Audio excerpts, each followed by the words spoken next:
अस्सलाम वालेकुम दोस्तों, ये है दरियाए रावी नियर चीचावतनी। ये सैलाबी सूरत हाल है। ये दरिया नहीं है, ये सैलाब का पानी है जो दरिया से बाहर आ चुका है। जब हम लाहौर से कमालिए से चीचावतनी की तरफ आएँ तो ये देखें क्या सूरत हाल हो चुकी है।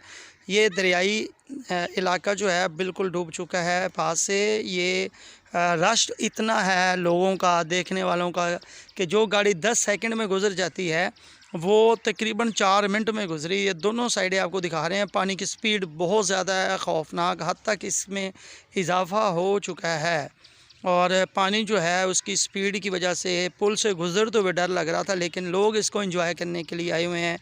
तो अल्लाह ताला हमें पनाह में रखें। ये देख सकते हैं कि पानी की क्या सूरत हाल है।